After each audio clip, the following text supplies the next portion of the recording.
What do you think about that record? Pretty awesome. I didn't want it to end. I was enjoying it so much. Yeah. Hmm. Um, and it doesn't sound like the 50s anymore, does it? No, that's what I was thinking. So it's an evolution. You see where they started and what they developed. Now the scale is that dun, doo, doo, doo. It's a minor pentatonic, almost a blues scale. So it's a little uh, leaning to more funkier uh, rather than just the glitzy pop of the other one. Well, it doesn't hurt that there's screaming horns that bring you in. Oh, the arrangement. Uh, we've talked about instrumental riffs, and uh, do you know who did the arrangements? I was reading and I forgot some of what I had read, but the arrangers, I think, again, Barry Gordy knew how to pick the best people. And I think David Ruffin was, he might have been one of the people in one of the groups like The Temptation, but he did arrangements that other people did. But, um, and the structure of the song. Um, it's got, I think, a verse, a pre-hook, and a hook.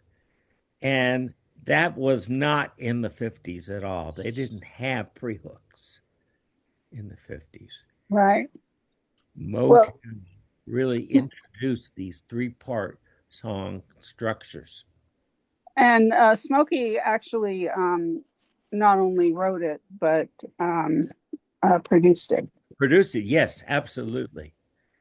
And so he had some very specific ideas about what he wanted, um, to do for it. He was breaking new ground.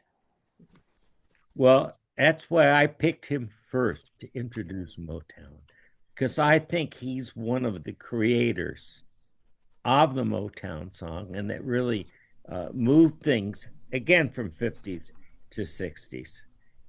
Uh, Once again, those lyrics they're lighthearted, but they're good lyrics. They're not trite. And they're very relatable.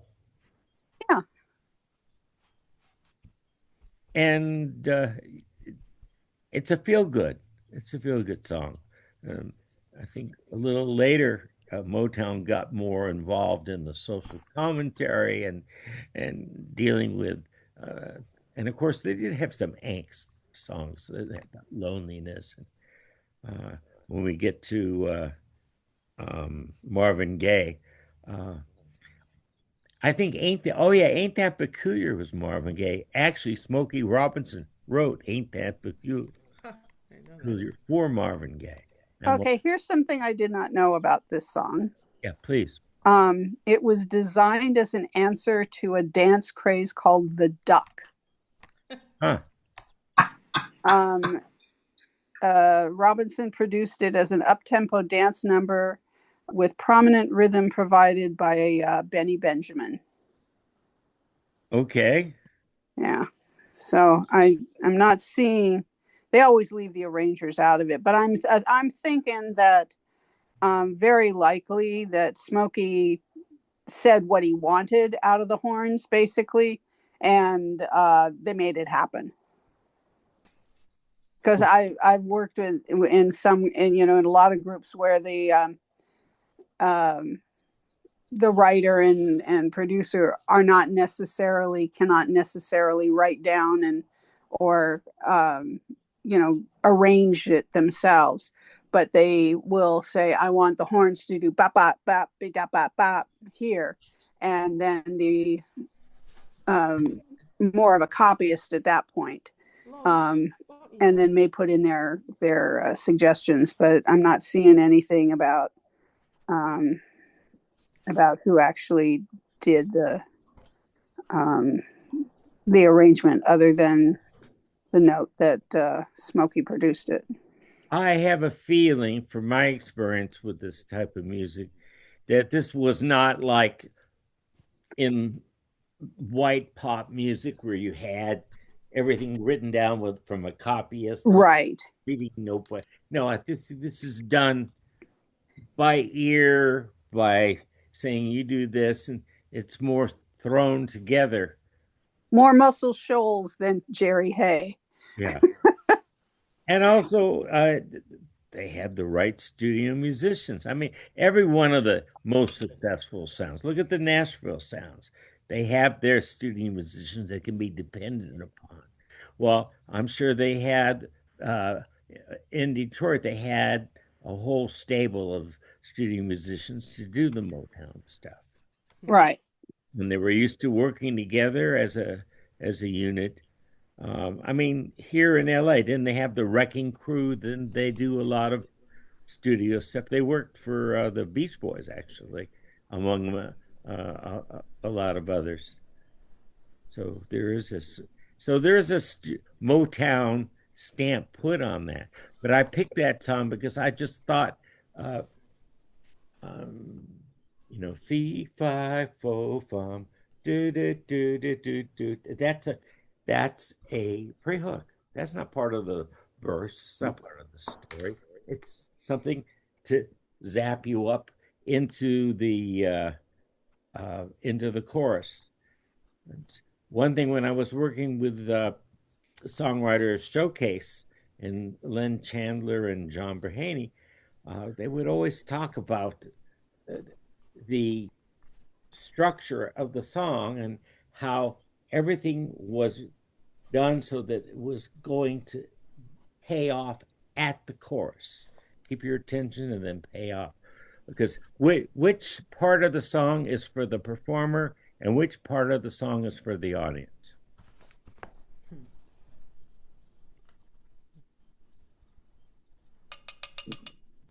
The verse is for the performer, telling the story. The chorus should be for the audience so they can sing along and so they can remember it and they can ask for it. That was the basic premise of hit songwriting as I was schooled. Not that all songs are done that way, but most of them are, most of the successful songs. And here,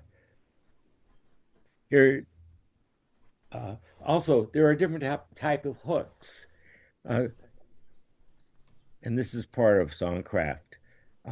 There are hooks that are repetitive hooks, like you have a line, then you have a response, and you repeat the line, and then a response. Call it a response, and it's repeated. And there are button hooks, which only come in at the end. So it's do do do do do do do do do do. So get ready, get ready. Well, this was a repetitive. Do, do, do, do, do, do, do, do. So get ready, because here I come. That that's so simple, and it's so easy to remember, just like a simple folk song. You hear it once, you can sing it. It's just mastery that I just wish people today would write songs that incorporated simple things like that. It's music for the people. I know it's my soapbox, but it's also what I've learned studying hit songs. I'm teaching hit songs for most of my life. Any other comments about Smokey or that particular cut? Okay, let's see what I have next on.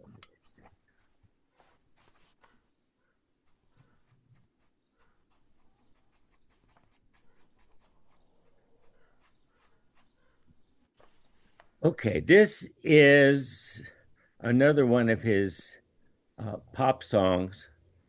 And then after this, I'm going to get his most famous song that he did as a solo artist. Okay, so this is I second that emotion. By the way, I have a song on Motown and I have a single with that same same imprint. Okay.